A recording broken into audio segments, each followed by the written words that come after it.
Under the hot glow of the arena lights, two legends stood face to face. The crowd was buzzing, half with reverence, half with disbelief. This wasn't just a fight.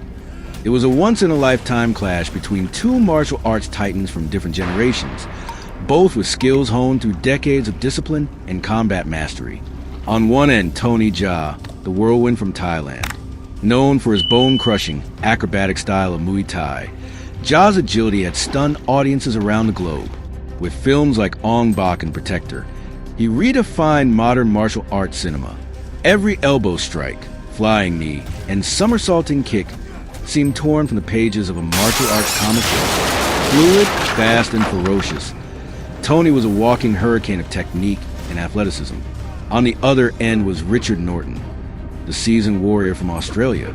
With a career that began in the gritty days of 80s action films, Norton carved out a name as both a screen-tough guy and a legitimate martial artist. Having trained in multiple disciplines, karate, Brazilian jiu-jitsu, kickboxing, Norton's style wasn't about flash. It was about control, timing, and effectiveness. He'd sparred with Chuck Norris and taught real-life bodyguard tactics. He was a tactician, a strategist, a master of the fight game. As the bell rang, Tony Jaa exploded into action like a man possessed. His movement was unpredictable, a storm of flying knees and low sweeps, peppered with the kind of footwork that made him nearly untouchable. The crowd roared as he flipped over Norton's shoulder and landed a grazing elbow on his jaw. But Norton didn't flinch. Instead of trying to match Jaa's acrobatics, he stayed calm. He weathered the storm. He let the younger fighter tire himself out in the opening rounds. Tony's speed was electric, but the calculated veteran began to read the rhythm. He absorbed just enough to learn Jaa's timing, like a chess master watching the opening gambits. Then, midway through the second round, the tide began to turn. Tony launched into one of his signature flying knees, but Norton stepped aside at just the right moment and caught him midair, slamming him into the mat with a judo-like takedown. The arena gasped. For the first time in the match, Tony Jaa looked stunned. From there, Richard Norton went to work. His control on the ground was textbook. Every movement had purpose. Every transition blocked Jaa's attempts to escape. Norton began landing short, punishing elbows from top control, not reckless, but calculated, breaking down Jaa's stamina and will.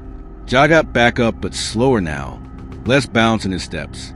His strikes, though still dangerous, lacked the same snap. Norton, like a veteran samurai, pressed him with tight combinations, using a mix of boxing and low kicks that targeted Jaa's legs, knowing full well that once the wheels are gone, the car doesn't drive.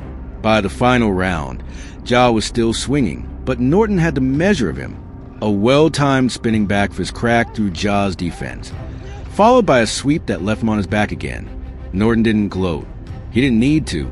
The story had already been written. Why Richard Norton won.